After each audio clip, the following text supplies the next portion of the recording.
الحمدللہ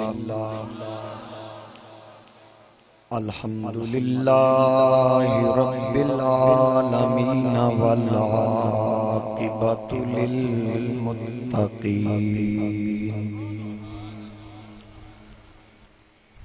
الصلاۃ والسلام علی من کان نبیا وآدم بین الماء والطین اما بعد فاعوذ باللہ من الشیطان الرجیم بسم اللہ الرحمن الرحیم ما کان محمد ابا احد من رجالکم ولکن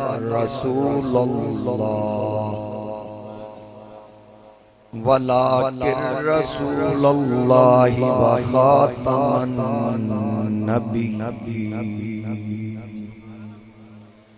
وکان اللہ بکل شیء علیما صدق اللہ مولانا العظیم ان اللہ وملائکتہ یصلون علی النبی یا ایھا الذین آمنوا صلوا علیہ وسلموا تسلیما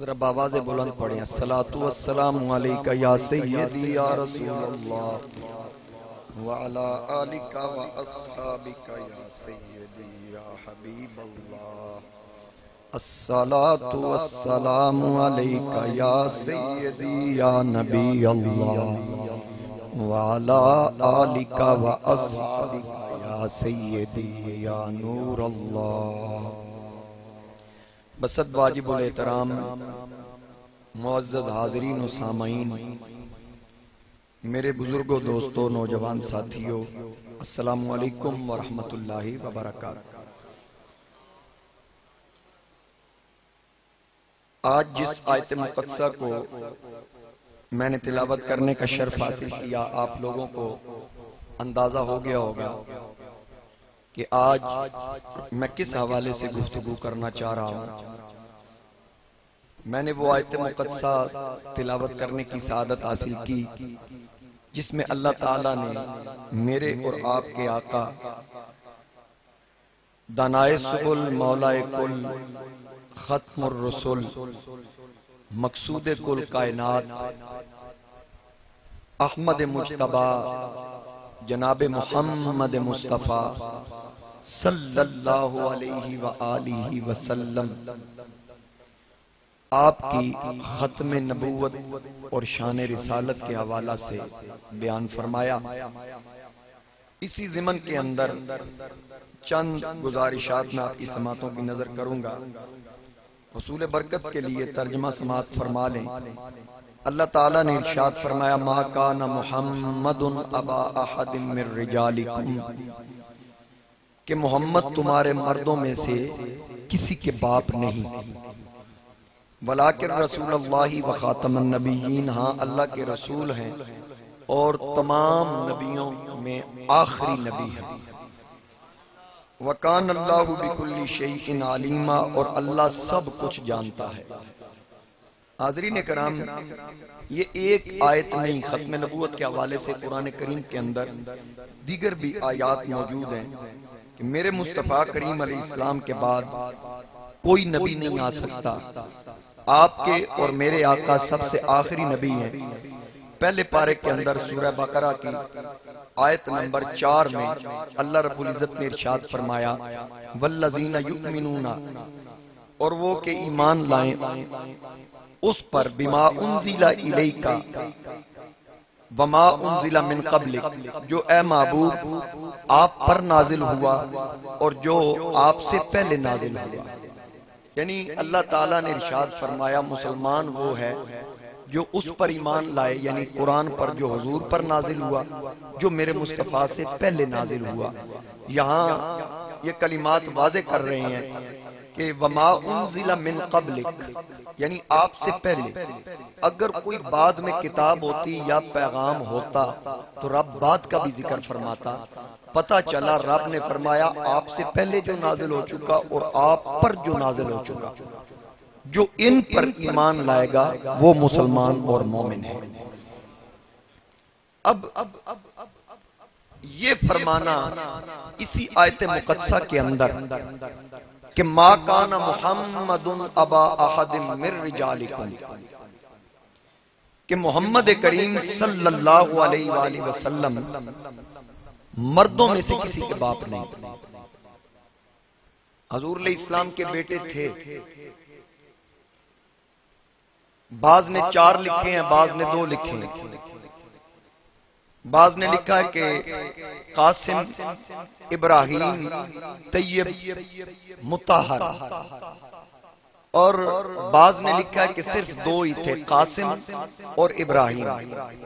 قاسم حضرت خدیجہ کے بطن سے پیدا ہوئے، باقی جتنی بھی حضور علیہ السلام کی اولاد ہے حضرت خدیجہ پاک کے بطن سے پیدا ہوئی. اور صرف ایک صاحبزادہ، ایک شہزادہ حضرت ابراہیم جو تھے وہ حضرت ماریہ قبطیہ کے بطن سے پیدا ہوئے.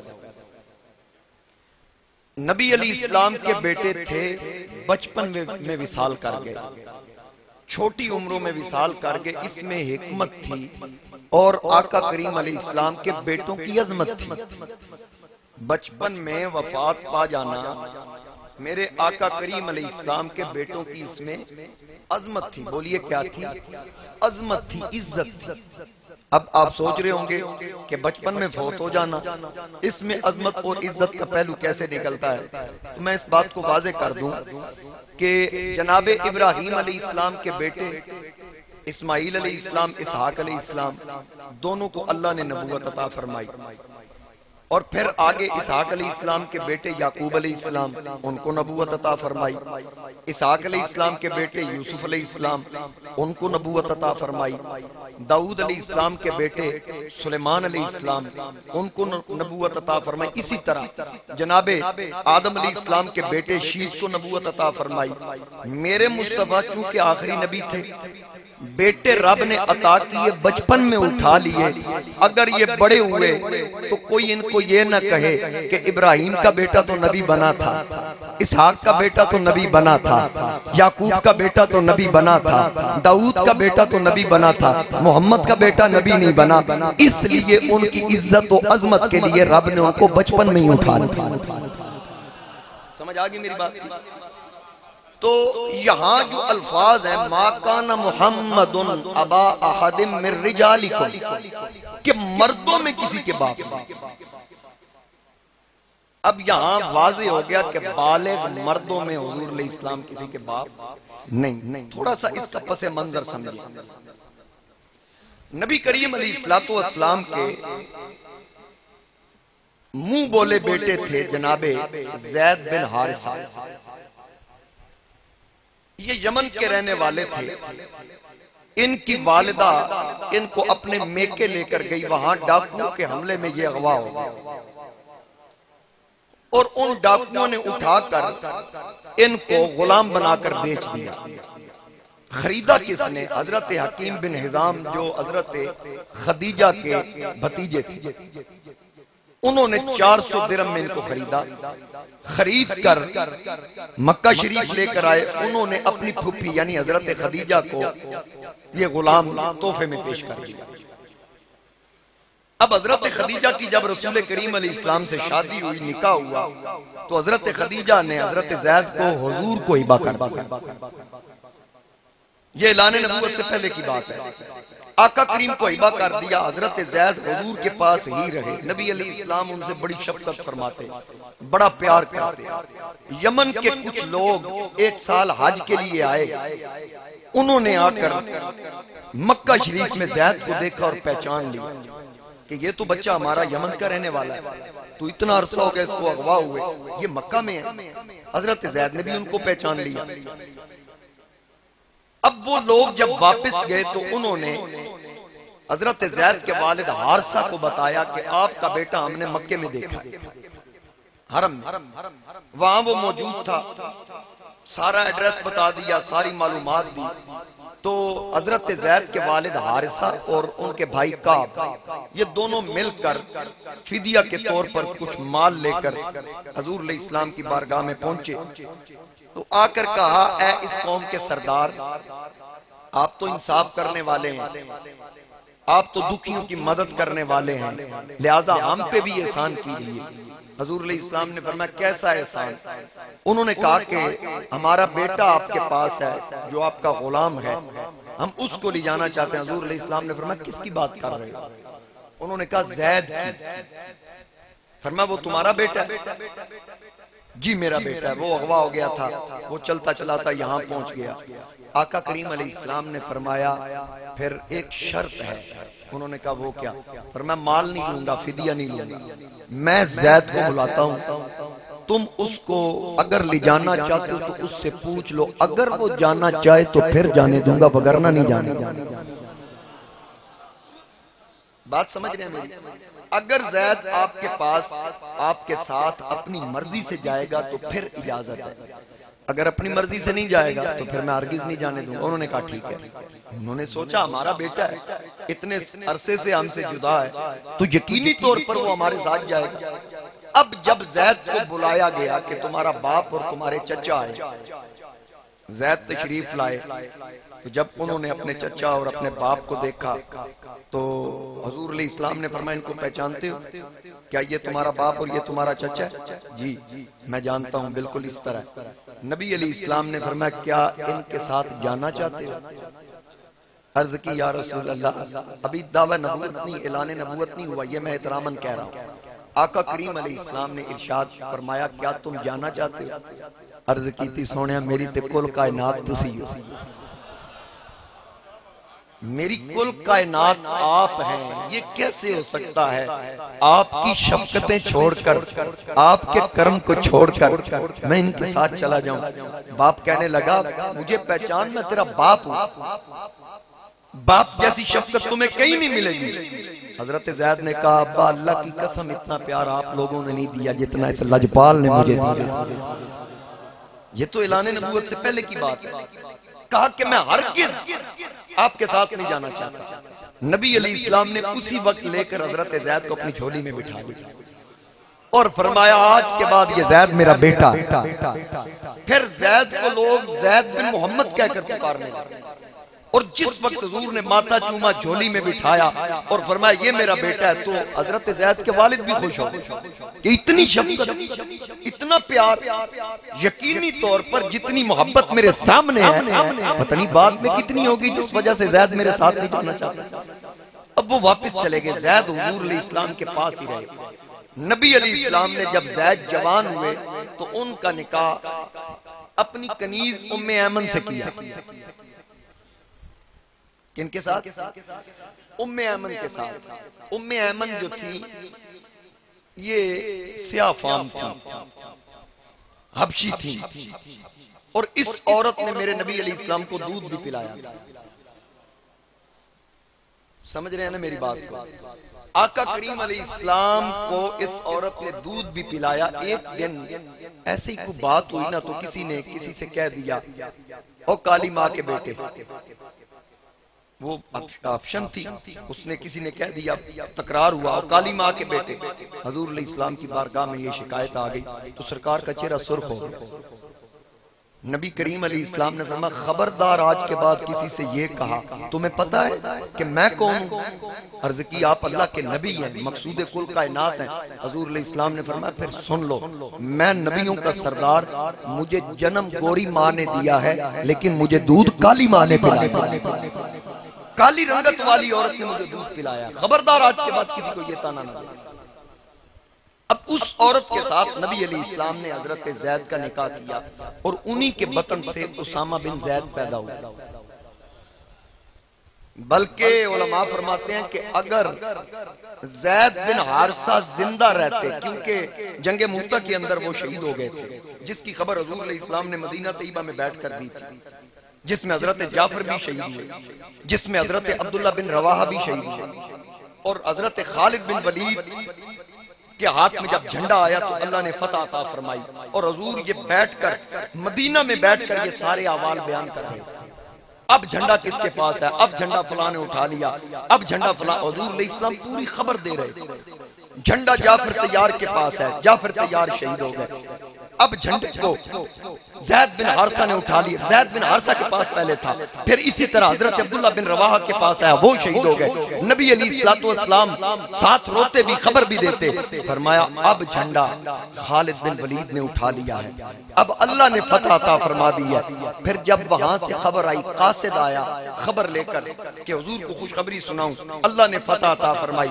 جب وہ قاصد حضور کی بارگاہ میں بیٹھا تو سلام عرض کرنے کے بعد بات کو شروع کرنے لگا کہ میں یا رسول اللہ جنگ کے احوال بیان کرنا چاہتا ہوں، پر میں پہلے تو کرے گا یا پہلے میں کروں؟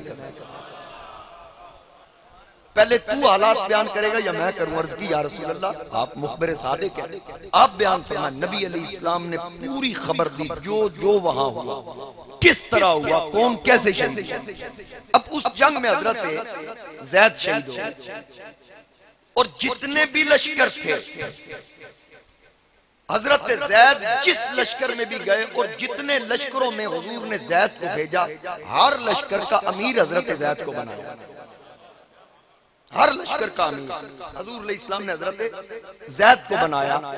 علماء فرماتے ہیں اگر ذرا توجہ سے یہ بات سنیے گا، اگر زید زندہ رہتے نبی علیہ السلام کے وصال کے بعد آقا کریم کے جانشین حضرت زید ہوتے، اس قدر حضور علیہ السلام کے ساتھ ان کی محبت اور ان کی حضور علیہ السلام کے ساتھ محبت اور وابستگی بیان کی گئی۔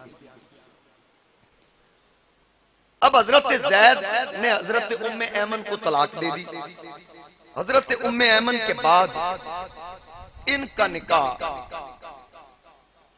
حضرت زینب بنت جاش سے ہوا، جو حضور کی پھپھی کی بیٹی تھی۔ کن کی بیٹی تھی؟ حضور علیہ السلام کی پھپھی ذات۔ ذرا یہ باتیں سمجھنے کی ہیں، آپ کو پتہ چلے کہ ما کان محمد ابا احد من رجالکم کیوں کہا گیا صلی اللہ علیہ وآلہ وسلم؟ ختم نبوت تو اگلے حصے میں ہے، یہ مردوں میں سے کسی کے باپ نہیں، یہ کیوں کہا گیا؟ یہ ذرا سنیے۔ اب وہ مشہور تھے زید بن محمد، ان کا نکاح حضور علیہ السلام نے اپنی پھوپھی کی بیٹی جناب زینب بنت جاش سے کیا، اور حضرت زینب بنت جاش جو تھی نا، ظاہر ہے ان کا لیول اونچا تھا، اعلیٰ خاندان سے تعلق رکھتی تھی، تو نبی کریم علیہ السلام کی یہ پھپھو ذات بہن ذرا زبان میں سخت تھی۔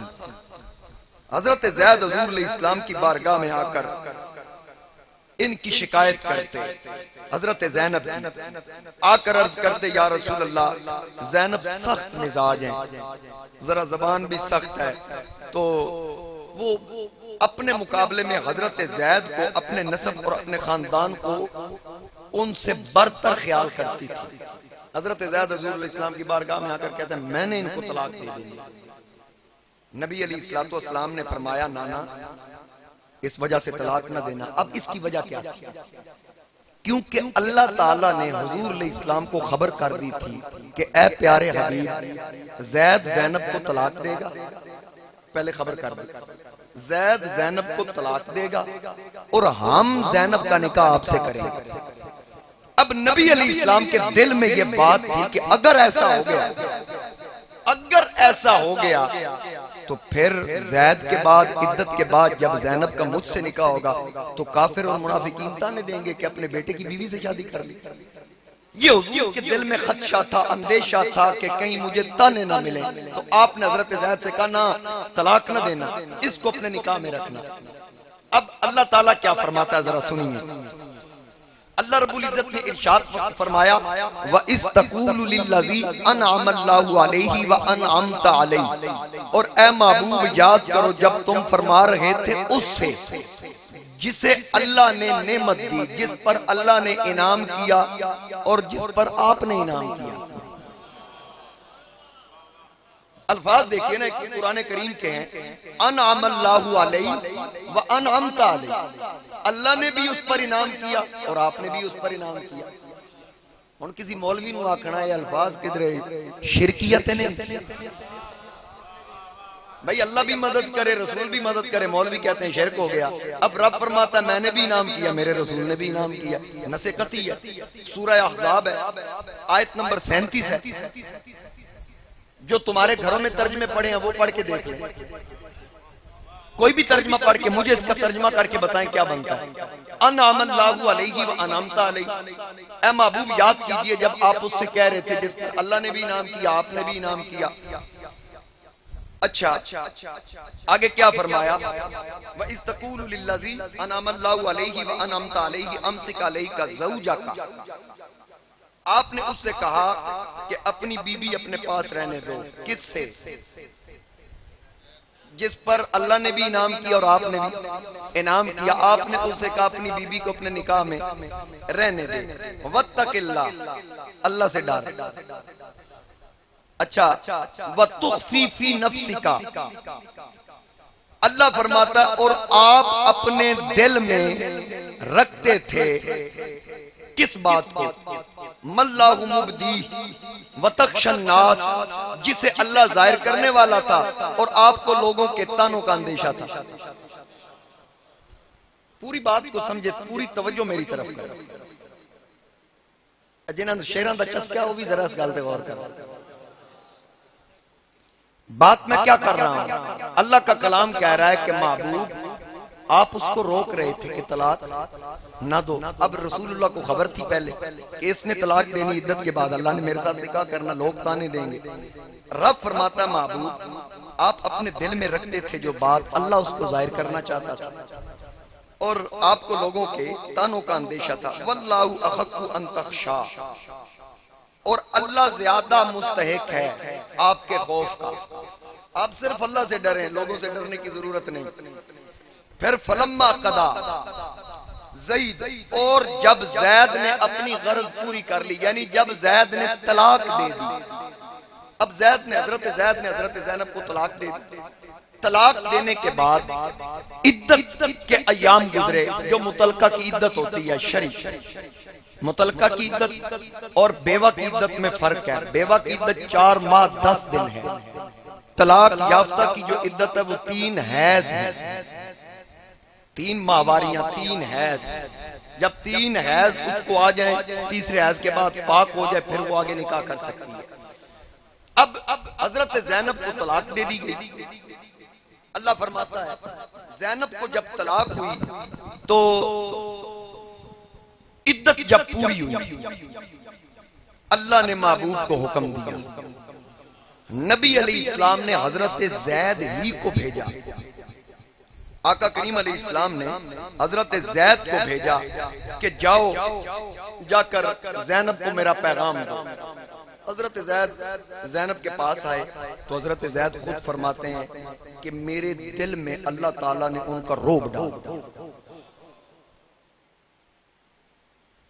اور میرے دل میں ان کی عظمت میں اضافہ ہوا۔ فرماتے ہیں میں اتنی جرت نہ کر سکا کہ میں ان کی طرف منہ کر کے کھڑا ہوں، پر میں نے پیٹ کر لی۔ میں نے کہا اللہ کے نبی نے آپ کا ذکر کیا ہے، تو آگے سے حضرت زینب نے جواب دیا کہ جو اللہ چاہے گا نا میں وہ کروں گا، اللہ کی مرضی کے بغیر، کیونکہ اب اللہ تعالیٰ نے ان کے دل میں بھی یہ بات ڈال دی، حضرت زینب کے دل میں بھی۔ ادھر نبی علیہ السلام کی طرف اللہ نے وحی نازل فرمائی۔ اللہ فرماتا ہے کہ فلما قضا زید منہا وطرا، اللہ فرماتا ہے کہ پھر جب زید نے اپنی غرض پوری کر لی تو ہم نے وہ تمہارے نکاح میں دی، زوجنا کہا۔ اللہ فرماتا ہے کہ ہم نے زینب کے ساتھ تمہارا نکاح کر دیا۔ اب یہاں ایک بڑی مزے کی بات ہے، بڑی ذوق والی بات ہے۔ اللہ فرماتا ہے ہم نے آپ کا نکاح کس سے کر دیا؟ زینب سے کر دیا۔ اب مجھے یہ بتائیں کہ نکاح کی شرائط ہیں، نکاح کی شرائط ہیں، کون کون سی شرط ہے؟ نکاح کی ایک شرط تو یہ ہے ایجاب قبول، اور دوسری شرط یہ ہے 2 عاقل بالغ مسلمان گواہ۔ پتہ کی بات ہے، ذرا غور سے سنیے گا. نکاح کی شرائط یہ ہے کہ عاقل بالغ 2 مسلمان گواہ. اگر ایک مرد ہو ساتھ 2 عورتیں ہوں پھر بھی گواہی معتبر ہے، کیونکہ 2 عورتوں کی گواہی ایک مرد کے برابر ہے. لیکن ان کا مسلمان ہونا ضروری ہے، ایک مجلس میں ہونا ضروری ہے، لڑکی اور لڑکا بھی اس مجلس میں ہوں. اگر لڑکی یا لڑکا دونوں موجود نہیں ہے، دونوں میں سے ایک موجود نہیں، تو وہ اپنا وکیل مقرر کرے کہ جا تو میری طرف سے حجاب قبول کر لے. وکیل قبول کرے گا، نکاح اس کا ہوگا جس نے وکیل بنایا. سمجھ آگئی؟ یہ جو نکاح کا خطبہ پڑھا جاتا ہے نا، یہ سنت ہے، نہ بھی پڑھا جائے نکاح ہو جاتا ہے. اور اس کے علاوہ یہ جو مولوی کہتے ہیں نا 3 بار قبول ہے قبول ہے قبول ہے قبول ہے قبول ہے قبول، یہ بھی کوئی نہیں. میں ایک مولوی صاحب نو آکیا کہ بھئی یہ 3 باری کیوں آکیا جا کہ جو ہون ظاہر رائے جو ہے، میں ایک باری پڑھا ہوں سمجھے پتہ نہیں پورا ہویا یا نہیں، انجے ڈر دے ہی نہ رہن. میں جدو بھی پڑھا ہے میں ایک کو باری پوچھے. اب تو عجیب سلسلہ چل پڑا نا، اب تو پتہ نہیں کتنا ڈرتے ہیں. روزانہ نکاح دیکھتے ہیں، سنتے ہیں، گواہ بھی بنتے ہیں. جدو اپنی واری آئے آدھے نے کلمے نہ پڑھا ہے کیونکہ میں ذرا شرمیلا ہوں تے کلمہ پڑھ دیا میں شرم.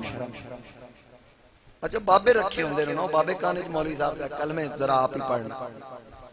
حالانکہ یہ ضروری نہیں ہے، لیکن آج کل یہ بات بہت ضروری ہے کہ جب بھی کوئی نکاح خواہ کسی کا نکاح پڑھائے نا، سب سے پہلے اس سے اقرار کروائے کہ میں رسول کریم علیہ السلام کو اللہ کا آخری نبی مانتا ہوں، اور ساتھ یہ بھی کہلوائے کہ اقرار کرو میں جو بھی دعوی نبوت میرے نبی کے بعد جس نے کیا یا جو کرے وہ کافر ہے، وہ لعنتی ہے، وہ مرتد ہے، اور اس کے ماننے والے بھی لعنتی ہیں، مرتد ہیں، کافر. یہ اقرار ضرور کروا جائے، کیونکہ اعلیٰ حضرت نے لکھا، اعلیٰ حضرت فرماتے ہیں کہ اگر کوئی بندہ یہ کہے یار قادیانیوں پہ بڑا ظلم ہے، دیکھیں ان کے حقوق جو ہے نا وہ سلب کیے گئے ہیں، ان کو اذانیں نہیں دی جاتی، ان پہ ظلم ہو رہا ہے، جو اس بات کا بھی دل میں تھوڑا سا ذرہ بھر بھی اتنا بھی محسوس کرے، ان کے لیے نرم گوشہ رکھا اور کہے کہ ان کے ساتھ ظلم ہے، اعلیٰ حضرت فرماتے ہیں وہ بندہ بھی دائرہ اسلام سے خارج، دائرہ اسلام سے وہ بندہ بھی خارج. اب ذرا سوچئے کہ یاد دینے ہو یار قادیانیوں چھڑو اپنے حال تے چھڑ دے، جو ان کو بیچارہ بھی کہہ دے تے جڑا انہوں نے بھرائی بنا لے. یہ تو نسکتی کا انکار ہے، کیونکہ انما المؤمنون اخوۃ حسنہ، مومن آپس میں بھائی بھائی ہیں، کافر مومن کا بھائی نہیں ہو سکتا. سمجھ آئی؟ کئی لوگوں کو آخرت کی فکر نہیں ہے، دنیا کی فکر ہے. وہ سمجھتے ہیں کہ قادیانیوں کے ووٹوں سے ہم بنے ہیں، یعنی اکثریت کو ایک طرف ڈال کے اقلیت کی ترجمانی بھی کرتے ہیں اور اقلیت کو اکثریت سے زیادہ حقوق دینے کے در پہ ہیں وہ. لیکن یاد رکھنا قبر میں تاجدار ختم نبوت نے آنا ہے، اور قبر میں جو 3 سوال ہیں نا، 3 سوال ذرا وہ سن لیجئے. امام بخاری نے تو ویسے ایک ہی نقل کیا، لیکن دیگر کتب احادیث کے اندر قبر کے جو 3 سوالات ہیں، پہلا سوال ہوگا من ربو کا، تیرا رب کون ہے، تیرا رب کون ہے، یہ سوال پہلا ہوگا. جو مسلمان ہوا جس نے اللہ کو رب مانا، رب کا مانا پالنے والا، پروردگار، تیرا پروردگار کون ہے، تیرا پالنے والا کون ہے، یہ پہلا سوال ہے. تو جواب میں میت کہے گا اللہ نے توفیق دی تو ربی اللہ، میرا پالنے والا اللہ ہے، میرا پالنے والا اللہ ہے. دوسرا سوال ہوگا ما دینو کا، تیرا دین کیا ہے. یہ دوسرا سوال اس لیے ہے کہ اللہ کو رب عیسائی بھی مانتا ہے، یہودی بھی مانتا ہے. دوسرا سوال اس لیے کہ بتا کس دین کے تحت مانتا ہے، تیرا دین کیا ہے. تو وہ جواب دے گا اگر اللہ نے توفیق دی مسلمان ہوا، وہ کہے گا دینی الاسلام، میرا دین اسلام ہے. اب یہ 2 چیزیں واضح ہو گئی، میں مسلمان ہوں اور اللہ کو رب مانتا ہوں. بات تو یہاں ختم ہو جانی چاہیے. اس کی ربوبیت کو بھی مان لیا اور دین اسلام پر بھی مسلمان بھی اس بات کو بھی تسلیم کر لیا. اب تیسرا سوال، یہ جب طلباء امتحان دیتے ہیں نا تو لکھا ہوتا ہے کہ کوئی سے 4 سوال حل کریں، ان میں سے جو کوسچن نمبر سوال نمبر فلاں ہے نا وہ لازمی. تھوڑا جا گل نہیں سمجھو، پڑھے لکھے لوگ ذرا بولیں بھئی کوئی سے 4 حل کریں، سوال نمبر فلاں لازمی. اب یہ 3 سوال ہیں، اس میں جو سوال نمبر 3 ہے نا وہ لازمی. یہ جو سوال نمبر 3 ہے یعنی جنت میں جانے کا انٹرویو ہے، یہ قبر میں دینا ہے اور پہلی منزل قبر ہے. میرے نبی علیہ السلام نے فرمایا جو قبر میں پھنس گیا، ان سوالات میں پھنس گیا تو یہ قبر اس کے لیے دوزخ کے گڑھوں میں سے گڑھا ہوگی. جو یہاں سے نکل گیا یہی قبر جنت کے باغوں میں سے باغ بن گیا. سمجھ آ گئی ہے میری بات کی؟ اب تیسرا سوال ذرا سنیے. حضور علیہ السلام کی زیارت ہو، نبی پاک علیہ السلام کی، یار کتنے خوش نصیب ہیں، کتنے خوش نصیب ہیں کہ مرنے کے بعد قبر میں حضور تشریف لائیں گے.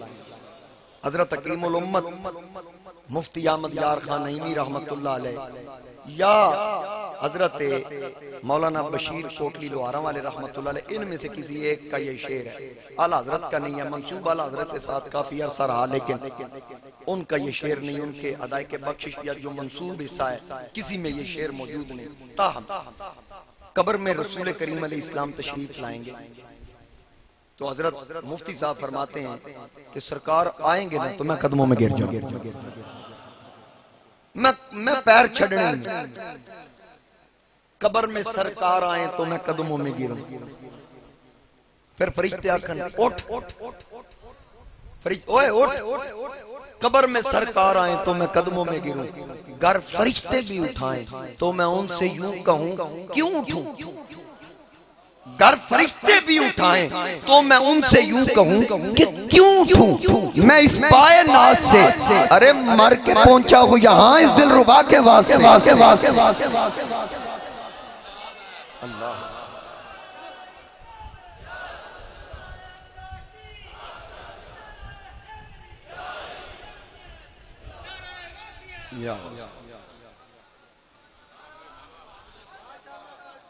بہت شکریہ. مر کے پہنچا ہوں یہاں اس دل ربا کے، میں مریا یہ نہ واسطے ہیں میں نہ قدموں جو کیوں اٹھا. ذرا مسکرا کیا کہ سبحان اللہ. پھر میں نو قاری اخلاق صاحب دے بولی چ گل کرنی پہ جائیں کہ حضرت میاں محمد بخش نے بھی فرمایا لوکاں مینوں آن ڈرایا، لوکاں مینوں آن ڈرایا، رات قبر دی کالی میں سنیا اوتھے اونے آنا جدے موڈے کملی کالی. میں سنیا اوتھے اونے آنا جدے موڈے کملی کالی. اے دنیا دن 4 دیاڑے کی تو لے جانا. اے دنیا دن 4 دیاڑے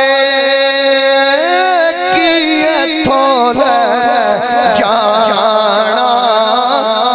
یار بنا لے کملی والا جے تو جنت جانا.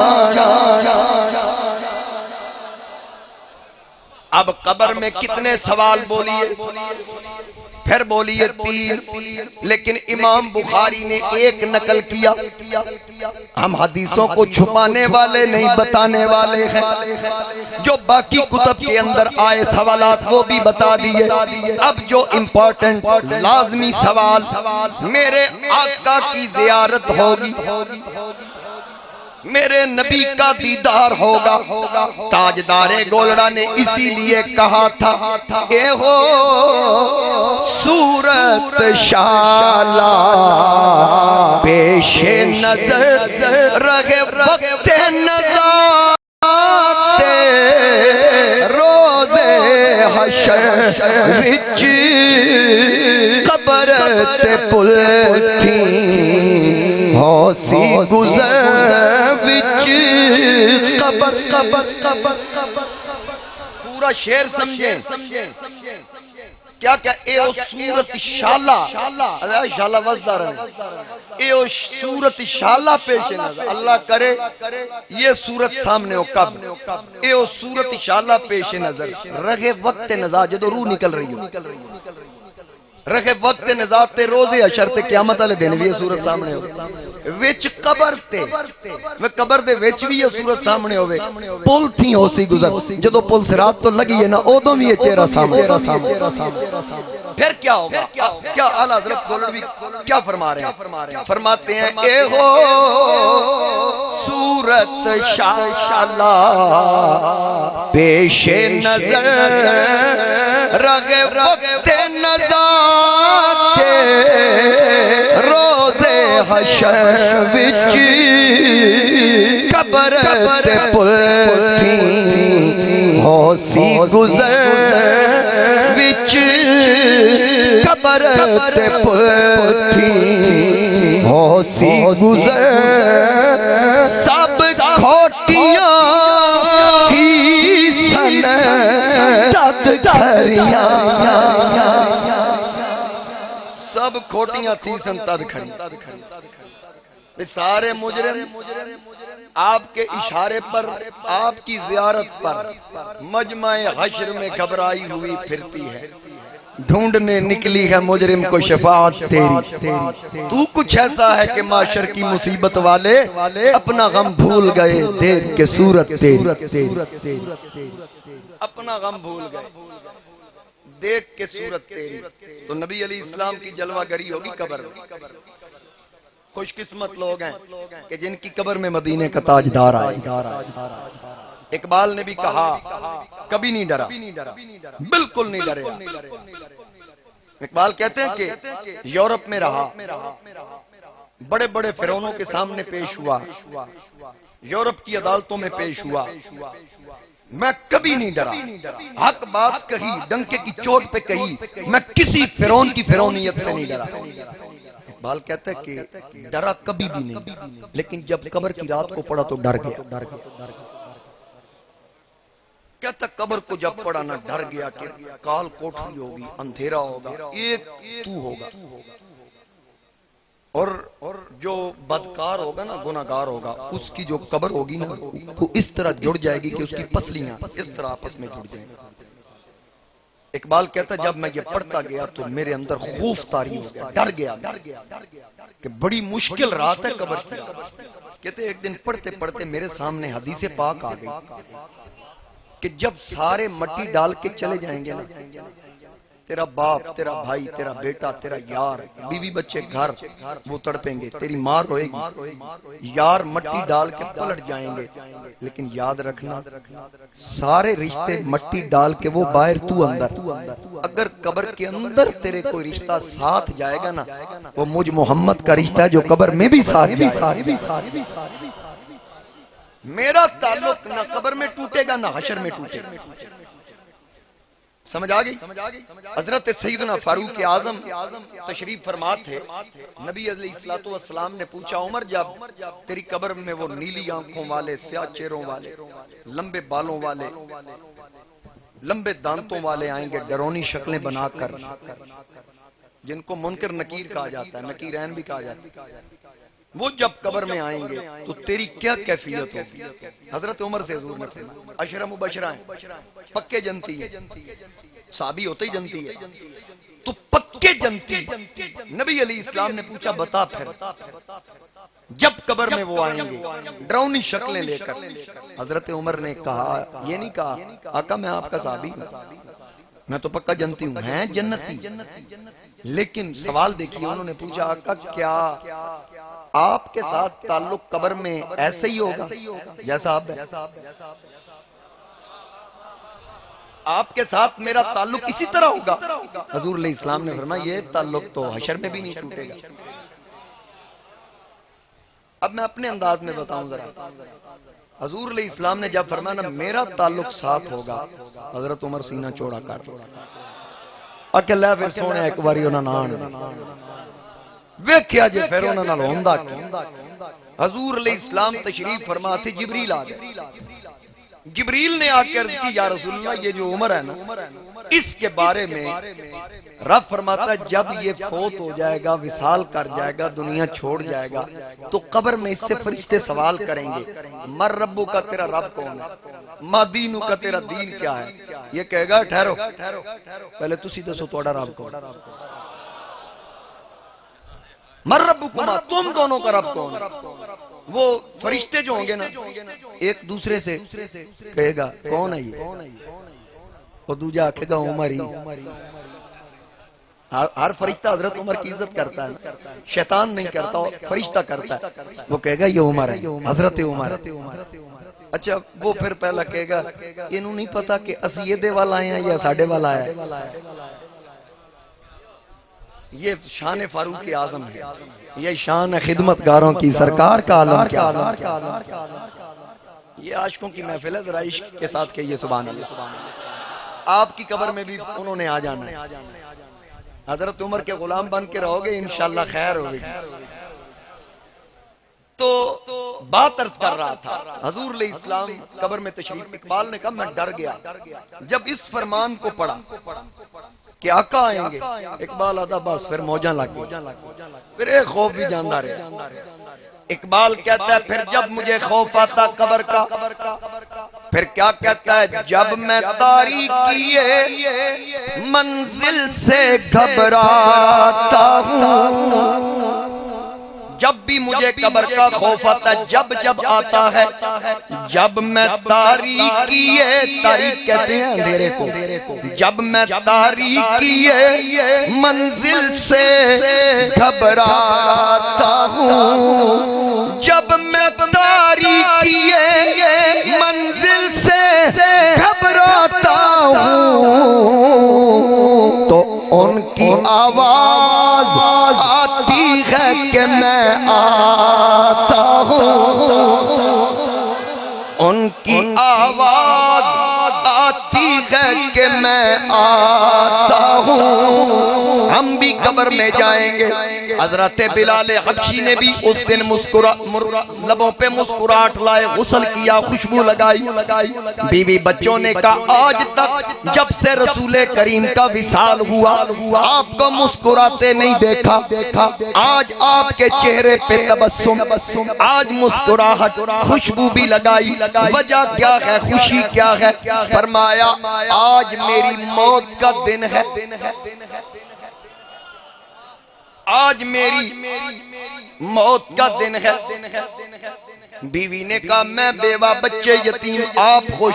کہا ہاں میں اس لیے خوش ہوں کیونکہ قبر میں حسنین کے نانا آئیں گے، زہرا کے بابا آئیں گے، آقا کریم علیہ السلام کی زیارت ہوگی، سرکار مدینہ کی پناہوں میں رہیں گے، سرکار مدینہ کی پناہوں میں رہیں گے، رحمت کی سکون بخش پناہوں میں رہیں گے، سرکار مدینہ کی نگاہوں میں رہیں گے، اتریں گے قبر میں تو سنبھالیں گے محمد،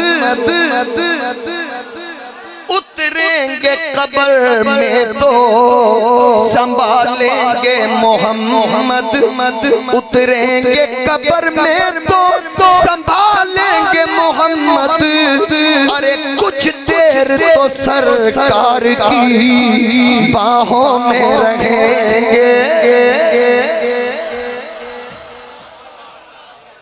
کچھ دیر تو سرکار کی باہوں میں رہے.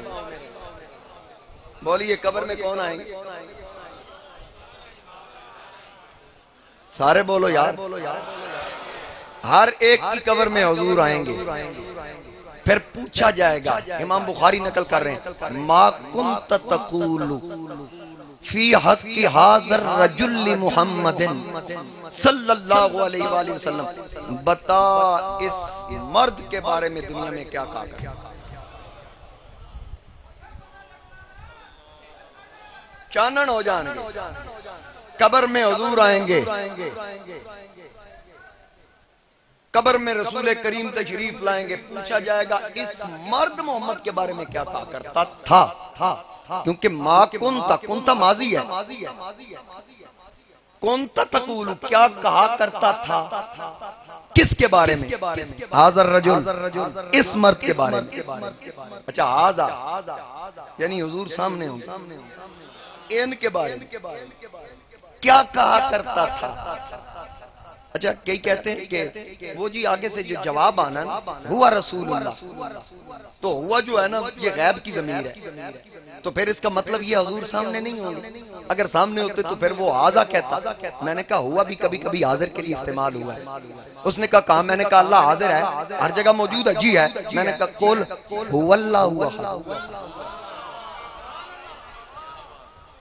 حضرت مریم سے پوچھا حضرت زکریا نے یہ تازہ پھل کہاں سے آئے؟ قالت ہوا من عند اللہ. پڑھے تو سامنے تھے، ہوا کیوں کہا؟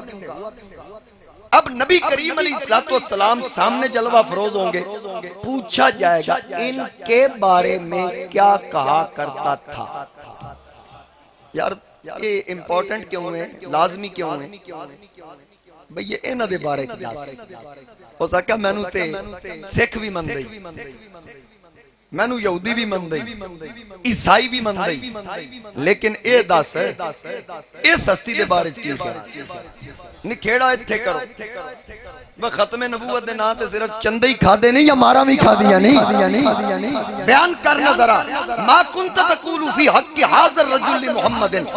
لیکن جنہوں نے حضور کی ناموس کے لیے جانے قربان کیا نا، یا جنہوں نے حضور کی عزت پہ پہرا دیتے ہوئے زندگی گزاری، حضرت امام اعظم ابو حنیفہ سے لے کر اعلیٰ حضرت بریلوی تک، تاجدار گولڑا تک، جناب تاجدار گولڑا سے خادم حسین رضوی تک، یہ جتنے ممتاز حسین قادری، کیا نام تھا، غازی مرید حسین، ممتاز حسین قادری، علم الدین سالک، یہ جتنے بھی تھے نا، یہ جتنی بھی ہستیاں جنہوں نے حضور کی عزت و ناموس پہ پہرا دیا، آقا کے نام پر اپنی جوانیاں لٹائیں، یہ جب قبروں میں گئے ہوں گے، عبدالستار نیازی ہو، شاہ احمد نورانی ہو، جب یہ قبروں میں گئے ہوں گے، ان سے پوچھا گیا ہوگا بتاؤ اس مرد محمد کریم کے بارے میں کیا کہا کرتے تھے؟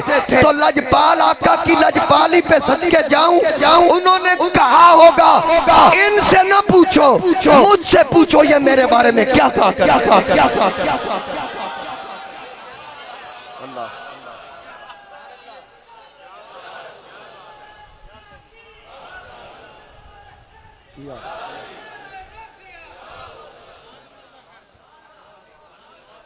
کیا کہا کرتے تھے؟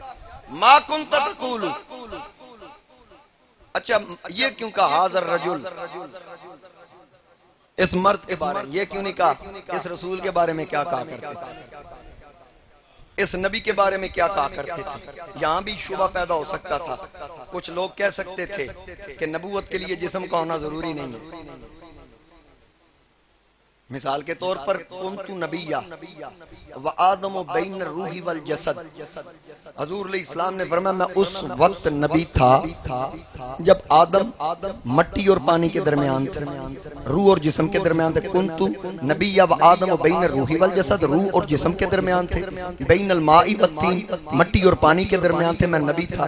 اب حضور ظاہری طور پر موجود نہیں تھے، لیکن فرمایا میری نبوت تھی، میں اس وقت بھی نبی تھا. اب یہاں قبر میں نبوت کے بارے میں پوچھا جاتا تو کہنا تھا نبوت کے لیے جسم کا ہونا ضروری نہیں. حاضر رجل، اس مرد کے بارے میں، مرد وہ ہوتا ہے جو روح مال جسد ہو. مرد مر جائے نا تو کوئی نہیں کہتا دعا واسطے حاضر اس مرد کے، کہتے ہیں دعا واسطے حاضر اس میت دے۔ ہوتا مرد ہے، کہتے ہیں میت کہاں ہے، اس کی میت کب آئے گی؟ یہ کیوں نہیں کہتے وہ مرد کب آئے گا؟ مرد وہ ہوتا ہے جو جسم اور روح کے ساتھ ہو۔ تو میرے نبی علیہ السلام روحانی طور پر نہیں بلکہ جسمانی طور پر قبر میں موجود ہوں۔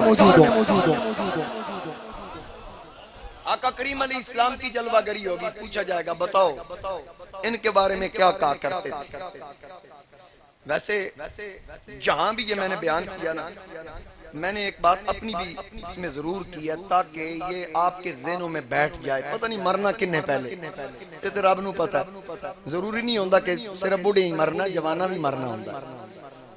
جو ماں کے پیٹ سے پیدا ہوتا ہے ایک سانس لیتا ہے، پھر رب اسے بھیج کے پھر فوراً بلا لیتا ہے، وہ اس کی مرضی ہے۔ یہ سب کچھ اس کے قبضہ اختیار میں۔ میں یہ اپنی بات اس لیے ساتھ کرنا چاہتا ہوں، پہلے بھی کئی مرتبہ کر چکا ہوں تاکہ آپ لوگ بھی گواہ رہیں۔ مرنے کے بعد آپ میں سے کوئی میرے مرنے کے بعد موجود ہو، یہ تو کہے گا نا یار یہ قاضی احمد حسن کہا کرتا تھا کہ جب میری قبر میں حضور آئیں گے تو میں نے کیا کرنا۔ میری قبر میں سرکار آئیں گے، مجھ سے سوالات پوچھے جائیں گے، پوچھا جائے گا مر رب کا، تیرا رب کون، ماں دین کا، تیرا دین کیا ہے۔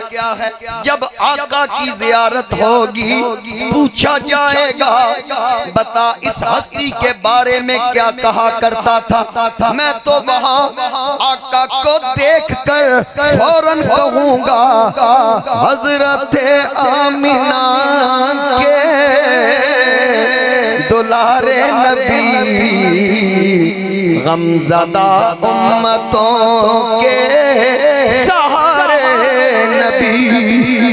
جاؤ جا کر پوچھ لو سرگودا کے رہنے والے غیور سنیوں سے، اگر میری گواہی لینی ہے تو جا کر مرکزی مسجد حامد علی شاہ کے ایک ایک پلر سے پوچھ لو، در و دیوار سے پوچھ لو، ایک ایک نمازی سے پوچھ لو، ایک ایک مصلی سے، ایک ایک کونے سے، میناروں سے پوچھ لو، منبر سے پوچھ لو، یہ تو کہا کرتا تھا حضرت آمینہ کے دلارے نبی، غمزدہ امتوں کے سہارے نبی، روز محشر کہے گی یہ خلق خدا، روز محشر کہے گی یہ خلق خدا، سب کے مشکل کشا تیری کیا بات ہے، سب کے مشکل کشا سارے کہیے نا، سب کے مشکل کشا تیری، سب کے مشکل کشا تیری، روح کونو مکان پر نکھارا گیا، روح انسانیت کو قرارا گیا، مرحبا مرحبا مرحبا ہے۔ کسی نے کہا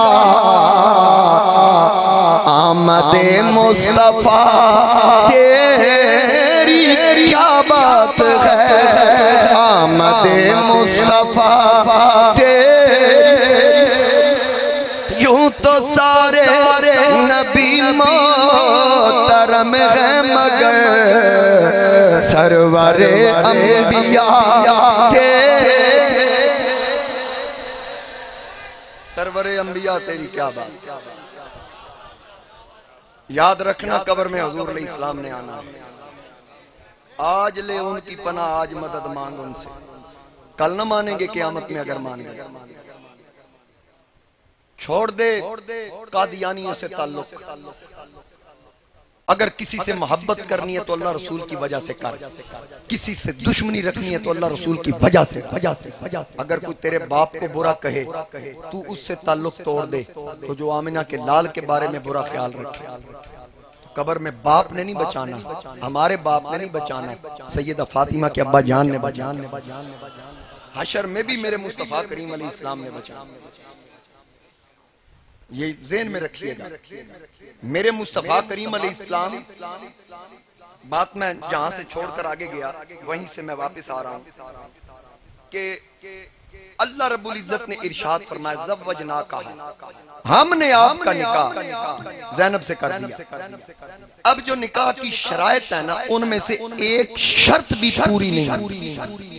نہ مجلس قائم ہوئی، نہ گواہ مقرر کیے گئے، نہ آمنے سامنے ایجاب قبول ہوا. اللہ نے فرمایا محبوبہ سے نکاح کر دیتا. اب یہ بھی میرے نبی کا خاصہ ہے. میرے مصطفیٰ کریم علیہ السلام کا حضرت زینب کے ساتھ جو نکاح ہوا ڈائریکٹ اللہ نے کیا. یہ ڈائریکٹ نکاح اللہ نے کیا ہے. حضرت زینب جب باقی ازواج مطہرات میں بیٹھتی تو ان سے کہتی تمہارا نکاح تمہارے گھر والوں نے کیا ہے، میرا نکاح مصطفیٰ سے خود خدا نے کیا. حضرت زینب سخی بڑی تھی، اتنی سخی تھی. ایک دن حضور علیہ السلام نے فرمایا ازواج مطہرات میں سے پوچھا گیا نا کہ آپ کے بعد ازواج مطہرات میں سب سے پہلے آپ سے کون ملے گا، یعنی فوت کون ہوگی بیویوں میں سے سب سے پہلے. حضور نے فرمایا جس کے ہاتھ لمبے ہیں. آقا کریم نے فرمایا جس کے ہاتھ لمبے ہیں نا، میرے بعد بیویوں میں سے سب سے پہلے وہ فوت ہوگی، مجھے آ کے ملے گی. اچھا اب ساری ازواج نے ہاتھ ملانے شروع کر دیا، کدھر ہاتھ لمبا. حضور علیہ السلام نے دیکھ کے فرمایا تم نے کیا سمجھا کہ ہاتھوں کی لمبائی کی وجہ سے میں نے کہا کہ جس کے ہاتھ لمبے ہوں گے ظاہری طور پر اس کے بارے میں سوچا. جی آقا ہم نے تو یہی سمجھا. فرمایا نہیں، میرا مطلب یہ تھا جو سب سے زیادہ خیرات کرتی ہے نا، میں نے ان معنوں میں کہا جس کے ہاتھ لمبے ہوں گے جو سب سے زیادہ خیرات کرتی ہے، تو وہ حضرت زینب بنت جاش. تو آقا کریم علیہ السلام کے وصال کے بعد سب سے پہلے انہی کا وصال ہے. نام ان کا برہ تھا، نبی علیہ السلام نے ان کا نام چینج کر کے زینب رکھا. اب ان کے ساتھ نکاح ہوا، لوگوں نے شور مچا دیا. وہی بات جو حضور کے دل میں تھا کہ لوگ کہیں گے اپنے بیٹے کی متعلقہ کے ساتھ نکاح کر دیا، بیٹے نے طلاق دی، آپ نے نکاح کر لیا، یہ تانے دیں گے. بات وہی شور اٹھ گیا. اب گلی گلی میں منافقین کفار یہ شور مچائے پھر رہے ہیں کہ محمد نے اپنی بہو سے نکاح کر لیا، اپنے بیٹے کی چھوڑی ہوئی بیوی سے نکاح کر لیا. اسی وقت اللہ کریم نے ارشاد فرمایا ما کان محمد ابا احد من رجالکم، کہ محمد کریم مردوں میں سے کسی کے باپ نہیں، ولیکن رسول اللہ وخاتم النبیین وکان اللہ بکل شیء علیما.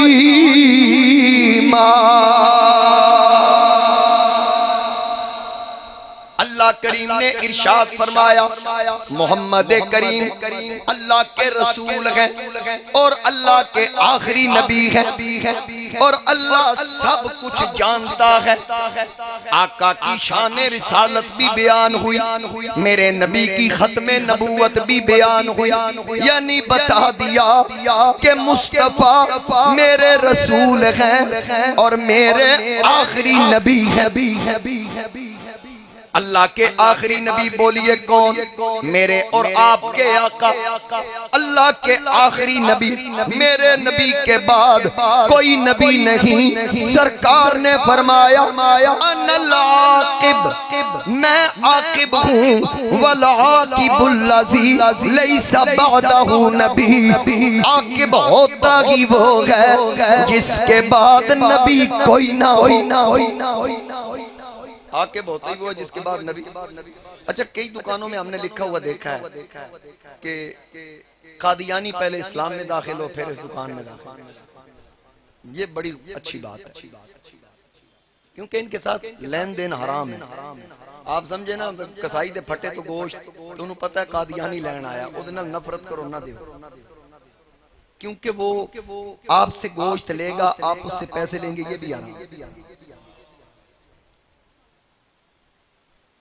بس نفرت کا اظہار کر، قانون ہم ہاتھ میں نہیں لیتے. اتنا تو ہم کر سکتے ہیں یہاں جس جگہ پر قادیانیوں کی دکانیں ہیں تسی سمجھتے ہو کہ بھئی یار فاطمہ جناح روڈ تے آئے لالا قادیانی بیٹھا ہے وہ جی 10 روپے کھٹ ریٹ تے دیندا ہے وہ بک ڈپو ہے اردو بازار میں وہ جناب اس کی وہ جو ہے نا جی ریٹ کام ہے بھئی ایتھے ریٹ ود بھر لو چنگے رہو یہ میرا مشورہ جی خدا دی قسم ہے بڑے لتر پہنے جگہ جا کے گلاں دی وجہ کہ تمہیں مال پیارا تھا آمینہ کا لال تمہیں نہیں پیارا تھا آج لے ان کی پناہ آج مدد مانگ ان سے کل نہ مانیں گے قیامت میں اگر مانیں گے بالکل قطن یہ یاد رکھیے گا کئیاں نو دل دی تکلیف ہوئے نا سدھا نس دینے رب وے او جی اخلاق بڑا ہے لکھ لعنت ایسے اخلاق تے جس دل وچ مصطفیٰ کریم دی عزت نہ وہ کون سا اخلاق ہے جو مصطفیٰ کو آخر نبی نہ مانے میرے نبی کے بارے میں بکواس کرنے والے کو اپنا نبی مانے وہ کون سا اخلاق جے بندہ پھٹے چڑھے ہوئے اتھو چیرے ہوئے اتھی مر جائے پھر یاد رکھنی اس لانتی ڈاکٹر نوری نے تینوں نہیں بچانا اگے پھر پھسنا ہے تو اور پھسنا بھی چنگا ہے مرنا ہی ہے تو کسی مسلمان دے ہتھوں مرو یار علماء فرماتے ہیں کہ یہ عیسائی ہے نا عیسائی اگر یہ ذبح کرے نا جانور تو کھا لو عیسائی کا ذبیحہ حلال ہے لیکن قادیانی ذبح کرے وہ حرام ہے ہن تسی میں دسو قادیانی بکرے تے چھری پھیرے حرام ہے تے جے بندے تے چھری پھیرے تسی نکتے بھی نہیں سمجھتے اور میں اور کی وضاحت کرا حرام دی موت مرنا ہے نا اس نے راگ بھی کاٹی صحیح کاٹی سارے ماں میں بے شک بسم اللہ اللہ اکبر بھی پڑھے لیکن اس کا کاٹا ہوا حرام ہے میں نے کہا کیوں کہا اللہ کا نام لیتا ہے محمد کی ختم نبوت کو جو نہیں مانتا تو کھانا پینا اسی کا حلال ہوگا جو حضور کو آخری نبی بھی مانے اور ہر ایک جس نے میرے نبی کے بعد دعوی نبوت کیا اس کو لعنتی اور کافر بھی مانے اور جو دعوی نبوت کرنے والے کو مانے اس کو بھی کافر اور لعنتی مانے گا مومن اور مسلمان وہ اور حضرت تاجدار گولڑا سیدنا پیر میرے علی شاہ رحمت اللہ تعالی علیہ آپ نے فرمایا کہ جو حضور کی ختم نبوت کے لیے کام کرے ختم نبوت کے لیے کام کرے اس کی پشت پر میرے نبی کا ہاتھ ہوتا ہے یہ آج کل سرگودا میں بڑے بینرز لگے ہوئے ہیں ختم نبوت کے حوالہ سے بہت اچھی بات ہے یہ پروگرامز ہونے چاہیے لوگوں کو آگاہی ملتی ہے کہ عقیدہ ختم نبوت کیا چاہے کسی دیوبندی سٹیج پہ ہوں اہل حدیثوں کے سٹیج پہ ہوں ہمارے سٹیجوں پہ بھی ہوتے ہیں ہم تو ہر دم میلاد بھی پڑھتے ہیں ختم نبوت کو بھی بیان کرتے ہیں حضور کی عظمتوں کا بیان کرتے ہیں ہونے چاہیے لیکن صرف بات اتنی سی ہے اگر اس مہینے ختم نبوت کا پروگرام ہو اس مہینے سفر کے اندر ختم نبوت کا پروگرام ہو تو لوگوں کو روک روک کر کہا جائے یہ ختم نبوت کا جھنڈا موٹر سائیکل پہ لگا لو تو پھر لگے بھی ہوئے ہیں پیلے کلر کے جھنڈے ہماری طرف سے کوئی فتویٰ نہیں میں کہتا ہوں اللہ قبول کرے اچھا عمل کر رہے ہو اچھا کام کر رہے ہو حضور کی ختم نبوت کا جھنڈا اٹھایا ہے لیکن خدا را کیوں کافروں کو موقع دیتے ہو اس مہینے میں حضور کی ختم نبوت کا جھنڈا جائز ہے جب اگلا مہینہ میلاد کا آئے گا میلاد کا جھنڈا ناجائز کیسے ہو کم از کم یار اب تو بالکل ایک مہینے کی فاصلہ ہے اب تو آپ کے پلے میں یہ بات پڑھنی چاہیے اگر کوئی اگلے مہینے آپ سوشل میڈیا پہ لکھیں ان جھنڈوں کی تصویریں لے لیں موٹر سائیکل کہیں کھڑا ہو 8-10 مختلف موٹر سائیکلز گاڑیاں اور ان جھنڈوں کی اور پھر جب عیدگاہ روڈ پہ یہ جس دن پروگرام ہوگا جھنڈے لگیں گے لائٹنگ ہوگی چراغا تصویریں لے لیں میلاد میں لگا لیں اگر یہ جائز ہے تو پھر بتائیں پچھلے مہینے حضور کی عزت کا جلسہ اور جلوس جائز تھا اس مہینے ناجائز کیسے ہو بس تسی کرو تے جائز ہے اسی کریے تے ناجائز ہے اور پھر فتویٰ بھی حرام سے نیچے نہیں دیتے حرام ہے مجھے یہ بتائیں یہ ربوہ ہے پہلے ضلع سرگودا میں تھا اب ضلع چنیوٹ ہے کچھ عرصہ ضلع جھنگ میں رہا جب تک جھنگ ضلع نہیں تھا وہ ضلع سرگودا میں تھا یہ ربوہ اب اس کا نام ہے چناب نگر 12 ربیع الاول کا اشتہار میرے پاس محفوظ ہے وہاں جلوس بھی نکلے گا 12 ربیع الاول والے دن، تقریریں بھی ہوں گی، لنگر بھی ہوگا، نعرے بھی ہوں گے، جھنڈے بھی ہوں گے، جھنڈیاں بھی ہوں گی، چراغاں بھی ہوگا، استقبال بھی ہوگا۔ ہاں جی حضرت جی یہ کیا جائز ہے؟ تے سرگو دے حرام۔ اتھے کی میں جائز ہے اتھے نہ جائز کیوں؟ وہ جی اس لیے وہاں منکر ہے۔ میں نے کہا ٹھیک جتھے منکر ہوئے اتھے جائز ہے؟ انہوں نے کہا بالکل۔ میں نے کہا اتھے قادیانی منکر اتھے جائز، اتھے تسی منکر دے اتھے بھی جائز۔ بات تو آپ نے خود پیمانہ طے کر دیا۔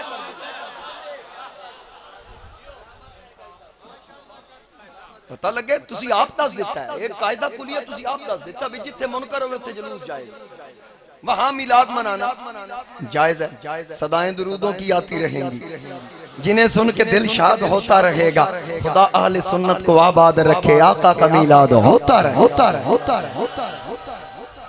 اللہ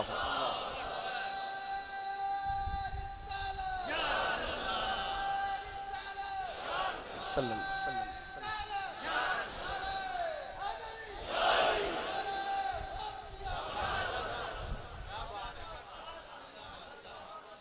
بات کی سمجھ آ گئی ہے نا؟ نبی کریم علیہ السلام آخری نبی۔ اچھا شان نبوت یہ ذہن میں رکھ لیجئے گا، صرف بات سمجھانے کے لیے کر رہا ہوں۔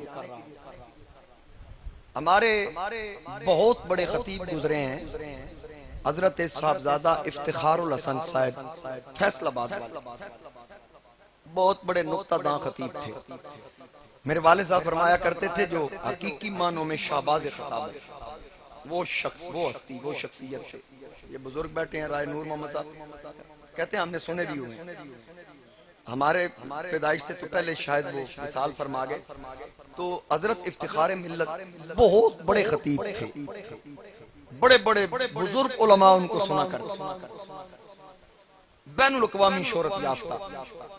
بڑی خوبصورت وہ نا ختم نبوت کی تقریر کرتے ہوئے کہا کرتے کہ میں ایک دن آ رہا سفر سے واپسی پر، تو ایک ٹرک والے کو نا پولیس والوں نے روک لیا، روک کر اس کا چلان کاٹ رہے تھے، تو میں رکا ہمدردی کے طور پر۔ افتخار ملت فرماتے ہیں ہمدردی کے طور پر میں اترا، تو میں نے کہا یار اینو کیوں پھڑے ہے جی؟ انہوں نے کہا بابا جی یہ قانون دی خلاف ورزی نے کی تھی۔ تو میں کہا پتر تو لائسنس بنوا لو۔ انہوں نے کہا بابا جی لائسنس ہے۔ میں کہا پھر پرمٹ کوئی نہیں؟ انہوں نے کہا وہ بھی ہے۔ تے گڈی دے کاغذ انہوں نے کہا وہ بھی ہے، ٹیکس ترے ہے وہ بھی کلیئر ہے۔ اوے پولیسیا یار اینو جان دے پھر دے کول تیارشا پوری ہے۔ انہوں نے کہا بابا جی اصل جڑی خلاف ورزی او نے دسی نہیں۔ انہوں نے کہا کی آکھے تے ٹرک دی ایک بتی کوئی نہیں، اے دی ایک لائٹ اگلی فرنٹ تے کوئی نہیں۔ پاکستان دا قانون ہے جس گڈی دی ایک لائٹ نہ ہوئے او پاکستان دے قانون دے مطابق روڈ تے نہیں چل سکتی۔ حضرت افتخار ملت پھر گلیں چو گلیں کر دے سن۔ انہاں کہا میں نو تے سمجھ آ گئی کہ ملک دے قانون ویچ ایک اکھالا ٹرک نہیں چل سکتا، تے خدا دے قانون ایک اکھالا مرزا قادیانی لانتی کانا نبی کے میں بن سکتا۔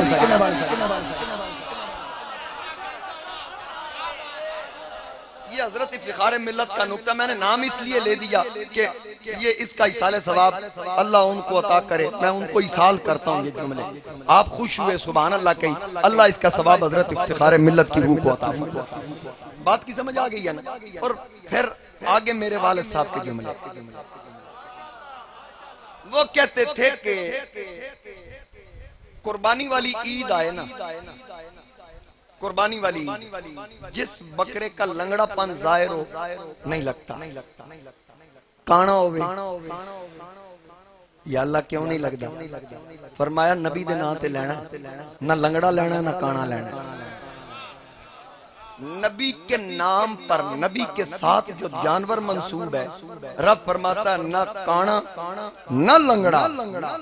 نبی کے نام پر تو جانور میں بھی اس نے عیب نہیں رکھا، مرزا تو لنگڑا بھی تھا کانا بھی تھا۔ ہم کیسے مان لیں کہ اللہ نے اس کو عزت والا بنایا ہے؟ اور اس نے خود کہہ دیا تھا، اس نے کہا مرنے کے بعد، حضرت تاجدار گولڈا کی طرف اس نے کہا مرنے کے بعد فیصلہ ہوگا، جس کی سب سے زیادہ عزت ہوگی وہ سچا ہوگا، جس پر سب سے زیادہ لعنتیں برسیں گی وہ جھوٹا ہوگا۔ تو آج تاریخ گواہ ہے، سب سے زیادہ تعریفیں مہر علی کی ہو رہی ہیں، سب سے زیادہ لعنتیں مرزا قادیانی پہ برس رہی ہیں، سب سے زیادہ لعنتیں قادیانی پہ برس رہی ہیں۔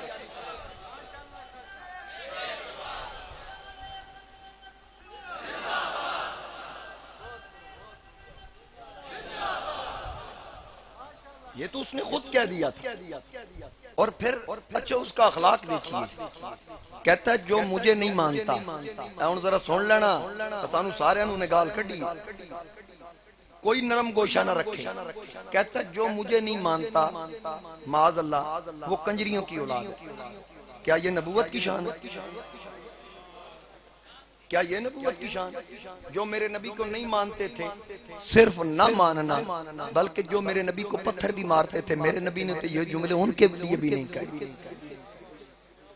میرے آقا کریم علیہ السلام کی بارگاہ میں حضور تشریف فرما گئے تو ایک خاتون غیر مسلم بیوہ ہو گئی، خامن فوت ہو گیا، بڑی مالدار تھی، خامن کے پاس بڑا پیسہ تھا، بڑی دولت تھی۔ علامہ زمخشری نے لکھا کہ جس وقت اس کا خامن فوت ہو گیا اس کی پوری جائیداد پر اس کے خامن کے بھائی نے قبضہ کر لیا، بیوہ کو بھی نکال دیا گھر سے، اس کے ایک ہی بیٹا تھا اس کو بھی بے دخل کر دیا، چھوٹی عمر تھی، معصوم تھا، نابالغ بچہ تھا، اس کو بھی نکال دیا۔ کچھ دن گزرے، انہوں نے ایک جھونپڑی ماں بیٹا نے قائم کر لی، کچھ دن گزرے تو اس نے ماں کے لباس کی طرف دیکھا تو کپڑے کونی سے پھٹے ہوئے، گھٹنے سے پھٹے ہوئے، تو بچہ کہتا ماں ایک وہ وقت تھا کہ جب تیرا صبح لباس اور ہوتا، شام کو اور ہوتا، آج چچا نے پوری جائیداد پہ قبضہ کر لیا ہے، آج تیرے بدن پہ پورے کپڑے نہیں، اگر اجازت ہو تو چچا سے اتنا مانگ کر لاؤں کہ تیرے لیے کچھ کپڑے خرید سکے، اتنا مانگ کے لاؤں، اجازت ہے؟ ماں نے کہا بیٹا نہیں، چھوڑ، وہ تجھے سزا دے گا، مارے گا، دفع کر۔ اس نے کہا امی اجازت دو، باپ کے مال سے لینا ہے، نہ دیا تو واپس آ جاؤں گا۔ ماں نے اجازت دے دی، جب گیا وہی معاملہ ہوا، دھکے مار کے نکالا، نوکروں سے کہا اٹھا کر باہر پھینکو، وہ روتا ہوا آ رہا ہے تو سامنے سے میرے نبی کا ایک صحابی آیا، اس نے کہا بیٹا مدینے کی گلیوں میں رو رہا ہے، وہ رون والا دور تے چلا گیا، تو کیوں رو رہا ہے؟ اس نے جب اپنی رودات سنائی تو میرے نبی کے غلام نے کہا پھر گھر جانے کی بجائے سیدھا میرے نبی کے دربار پہ چلا، جو طلب کرے گا آمنہ کا لال تیری جھولی بھر۔ اس بچے نے کہا پہلے ماں سے مشورہ کر لوں، ماں کے پاس آیا، امی جان مجھے چچا نے تو وہی کیا جو آپ نے بتایا تھا، ایک بندہ ملا ہے، اس نے مجھے بتایا ہے کہ فلاں شخص ہے، نام محمد ہے، ان کا دربار ہے، کبھی وہاں سے کوئی خالی نہیں لوٹتا، بس نام سننے کی دیر تھی۔ وہ خاتون غیر مسلم تھی، وہ کہنے لگی نا نا نا نا نا، وہاں نہیں جانا، بالکل نہیں جانا، وہ تو پہلے ایمان لے گا، وہ جبرن تجھ پہ اپنا دین مسلط کرے گا پھر کچھ دے گا۔ اس نے کہا اماں اگر ایسی بات ہوئی تو واپس آ جاؤں گا، ایک بار جانے تو دو، کبھی تیرا واہ پڑا ان سے؟ نہیں نہیں میں نے تو دیکھا نہیں، سنا ہوا ہے۔ کہ اماں سنی سنائی گالتے یقین نہیں کری دا، اماں میں نو جان دے۔ ماں نے کہا ٹھیک ہے چلا جا۔ وہ بچہ میرے نبی کے دربار کی طرف آتا ہے، رسول کریم تشریف فرمایا، صحابہ کا مجمع ہے، وہ بچہ دروازے میں آ کے کھڑا ہو گیا۔ آقا کریم علیہ السلام نے دیکھا نا تو حضور علیہ السلام نے فرمایا اس بچے کے لیے راستہ چھوڑو، راستہ چھوڑو۔ وہ بچہ قریب آ کے کہتا ہے، اس نے بات ساری بتائی کہ چچا مال پہ قبضہ کر کے بیٹھ گیا، باپ فوت ہو گیا، ماں کے لیے کپڑے نہیں ہیں، آپ کا کسی نے بتایا لیکن اس شرط پہ لوں گا، میں نے آپ کا کلمہ کوئی نہیں پڑھنا۔ حضور علیہ السلام نے فرمایا تجھے کس نے کہا کہ ہم ڈنڈے کے زور پہ کلمہ پڑھاتے ہیں؟ تجھے کس نے کہا؟ نہ ایسی کوئی بات نہیں۔ حضور علیہ السلام ایک مجمع میں تشریف فرماتے تو قریب سے ایک عربی گزرا، اس نے کہا کہ یہ مجمع کیسا ہے؟ بتانے والے نے بتایا کہ یہاں محمد تشریف فرما ہیں جو اللہ کے آخری نبی ہیں، تو ان کے ارد گرد لوگ جمع ہیں۔ تو وہ عربی اس میں داخل ہوا، بنو سلیم قبیلے کا تھا، اس نے دیکھ کر کہا چلو شکر ہے تواڈے نال ملاقات ہو گئی۔ حضور علیہ السلام نے اس کی طرف توجہ کی، ہاں بھائی کی گل ہے؟ کہنے لگا ہاں بڑا سنیا سی تواڈا، آج مینوں دسو نا تسی نبی ہو، ثابت کرو۔ فرمایا کیسے ثابت کروں؟ اس نے گو نکالی، گو جان دے ہو، گو نکال کے کہا یہ گو اب وہ جانور تھا، کہا کیا یہ آپ کو نبی مانتی ہے؟ حضور علیہ السلام نے فرمایا اگر اس نے نبی مان لیا تو مان جائے گا؟ پتہ نہیں آج اتھے والے سبحان اللہ کیوں نہیں آتے؟ مہربانی کرو یار. ڈاکٹر سعد اللہ صاحب مجھے ٹھہرے وہ ڈاکٹر صاحب مجھے کہتے ہیں آپ یہ نہ کہا کریں، پوری توجہ پورا فوکس آپ پہ ہوتا، اس میں کوئی شک نہیں، لیکن جدوں تک سٹوڈنٹ نو شاباش نہ ملے اگلی باری سبق چنگی طرح یاد نہیں کرنا. ذرا آکھو سبحان اللہ. بات یہ ہے کہ رسول کریم نے فرمایا اگر یہ گو مجھے نبی مان لے تو مان لے گا؟ اس نے کہا میں تو دیر ہی نہیں لگاؤں گا. اچھا اس نے گو ایسے کر کے نا حضور کے سامنے پھینک دی. نبی علیہ السلام گو سے مخاطب پورا مجمع دیکھ رہا ہے. فرمایا ہاں بتا میں کون ہوں؟ اس نے کہا آپ محمد بن عبداللہ ہیں، اللہ کے رسول بھی ہیں اور آخری نبی بھی ہیں. یہ الفاظ آخری نبی کے موجود ہیں کہ گو نے کہا آپ آخری نبی ہیں تاکہ اس عربی کو پتا چل جائے کہ یہ صرف نبی ہی نہیں آخری نبی بھی ہیں، ان کے بعد کوئی نبی نہیں آئے گا. رب نے تو جانوروں کو بھی بتا دیا ہے، جانوروں نے ہم تک پیغام پہنچا دیا ہے کہ محمد آخری نبی ہیں. پتہ نہیں یہ قادیانی کس قسم کا جانور ہے جو سمجھ ہی نہیں رہا اس بات. زندہ باد. اب اس گو نے کہا کہ آپ آخری نبی ہیں. عربی کی طرف حضور نے دیکھ کر فرمایا ہاں تو کیا کہتا ہے؟ اس نے کہا میں بھی اقرار کرتا ہوں. اب وہ کلمہ پڑھ کے جب چلا نا تو راستے میں 1000 اس کے قبیلے کا بنو سلیم کا قافلہ آ رہا. کہاں جا رہے ہو؟ انہوں نے کہا محمد نے دعویٰ نبوت کیا، ہم لڑنے جا رہے ہیں. آخر نہ لڑنے. تو کیا سمجھتا ان کے بارے میں؟ اللہ دی قسم ہے آخری نبی. میں اقرار کرتا ہوں وہ آخری نبی ہیں، تاجدار ختم نبوت ہیں. تمہیں کس نے بتایا؟ آکے اس گو نے دسے. اب وہ پورے کا پورا قافلہ جو لڑنے آ رہا تھا وہ 1000 بندہ میرے نبی دا کلمہ پڑھ کے مسلمان ہو. اکٹھا 1000 کسی نے بندیاں نے کلمہ پڑھا تو بنو سلیم دے لو. یہ شرف ان کو عطا ہوا. تو میرے نبی کو تو جانوروں نے بھی آخری نبی مانا. یافور نے بھی کہا تھا گدے نے کہ میں اپنی نسل میں آخری ہوں، نبیوں میں آپ آخری ہیں، میری پشت پہ سوار ہو جائیے. کھوتے نے بھی دس دیتا حضور آخری نبی. اور قادیان دے کھوتے ہو تسی کیڑی نسل دے کھوتے؟ گدہ بھی مان گیا کہ مصطفیٰ کے بعد. اچھا چلو لان دے ذوق کے بزرگ یا رسول. واہ ماشاءاللہ جی. اپنے جذبے کی بات ہوتی، کبھی کبھی منشی صاحب کہتے ہیں نعرے زیادہ لگتے ہیں، ہمارے یہ کنٹرول میں نہیں ہوتا. بلا تو اڈے جو کوئی لائے تھا منشی صاحب ساری زندگی نعرہ نہیں لائے. نہ رشید صاحب آپ پہ تو ہمیں یقین ہے، آپ تشریف رکھیں، تسی تے بادشاہ پرانے کلندر ہو، اللہ تو انہوں سلامت رکھے. یا رسول میں اس تو مثال دیتی ہے میں نظرانہ لبدا تے کئی بندے نو یہ بھی ہے کہ نظرانہ کیوں لبدا ہے. اچھا ہوندا وہ یہ جڑا آپ نہیں دیندا، حالانکہ ضرورت نہیں ہے اس کی. آقا کے ذکر کی برکت سے اس نے بڑا نواز رکھا، غیبی مدد کرتا ہے. میں نے ایک دن اعلان کیا تھا نا کہ میں نے اہل بیت کی شان میں ایک پروگرام کرنا ہے، میں چندہ نہیں مانگنا. غالباً 2-3 ماہ پہلے میں نے یہاں اعلان کیا تھا، یاد ہے تو اور نہیں منگدا گواہی تے دیو نا. اسی دن ملک محمد ایاد صاحب نے کہہ دیا تھا سارا خرچ میں کروں. اہل بیت دے نا تے جڑا ونڈدا جے نا کمی نہیں آندی. ہاں بس یہ بات پھر کروں گا. بات میں اپنی جو میرا موضوع ہے بس اس کو وائنڈ اپ کروں. نبی علیہ السلام نے اس بچے سے کہا تجھے کس نے کہا ہے کہ ہم دین مسلط جبرن کر، لا اکراہ فی الدین، اسلام میں جبر نہیں. اب آقا کریم سے وہ بچہ کہنے لگا میری ماں کے لیے کپڑے دیں. میرے آقا کریم علیہ السلام نے پیسے نہیں دیے، بازار سے کوئی کپڑا نہیں منگوایا یا کسی صحابی سے کوئی کپڑا طلب نہیں کیا. میرے آقا نے اپنی مدثر کی چادر اتاری، اس بچے سے کہا یہ چادر لے جا، اپنی ماں کو میری طرف سے یہ چادر دے. وہ بچہ چادر لے کے گھر کی طرف آیا، اپنی ماں کے پاس آیا. ماں دروازے میں کھڑی تھی. آتے ہی پہلا سوال کیا، بتا کیا اپنا ایمان بچایا ہے؟ بچے نے کہا اماں جس نے تجھے جو بتایا ہے وہ غلط کہا ہے، وہ تو بڑا لجپال ہے، بڑا کریم ہے، انہوں نے کوئی ایسی بات نہیں کی.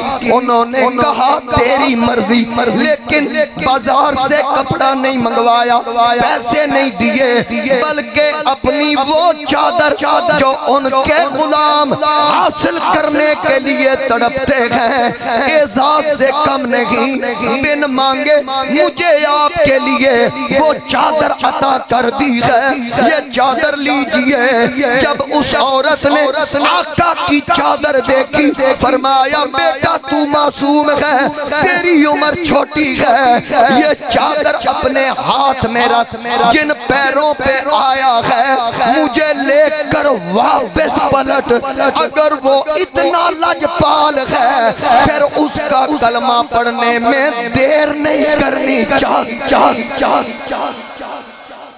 یہ ہے شان نبوت، یہ ہے شان نبوت. رحمت کل جہاں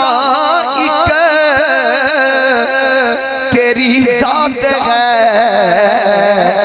اے حبیب خدا تیری، اے حبیب خدا تیری کیا بات ہے. میرے آقا کے غلاموں، یہ شان نبوت نہیں کہ مرزا لانتی کہتا ہے جو مجھے نہ مانے گالیاں دیتا ہے. میرے نبی تو گالیاں دینے والوں کو بھی جواب نہیں دیتے، پتھر مارنے والوں کو جواب نہیں دیتے. میرے آقا کو برا کہنے والے میرے نبی ان کا جواب نہیں دیتے. کانٹے بچھائے گئے، میرے نبی نے کوئی گالی نہ دی. میرے نبی کو طائف میں پتھر مارے گئے، پتھر مارنے والے پتھر مارتے ہیں، فرشتے کہتے ہیں آقا ان کے لیے ان کے خلاف دعائے ضرر کیجئے. میرے نبی پاک نے ہاتھ اٹھائے، آپ نے ان کے لیے رحمت کی دعا کی، عرض کی پاک پروردگار انہوں نے مجھ پہ پتھر برسائے، تو ان پہ اپنی رحمت کی بارش برسا. اے پاک پروردگار یہ مجھے نہیں جانتے، الہی رحم کر کوثر طائف کے مکینوں پر، الہی رحم کر کوثر طائف کے مکینوں پر، الہی پھول برسا پتھروں والی زمینوں پر. میرے آقا نے دعائے ضرر نہیں کی. فرشتوں نے کہا آقا یہ تکلیف دیتے ہیں، آپ ان کے لیے رحمت مانگ رہے ہیں. فرمایا انی لمبعوث لعانا، میں زحمت بن کے نہیں آیا، انما بعثت رحمہ، میں رحمت بن کے آیا. میرے مصطفیٰ کریم علیہ السلام اپنے تو اپنے رہ گئے، حضور بیگانوں کے لیے بھی دعائیں کیا کرتے تھے. زندگی رہی تو انشاءاللہ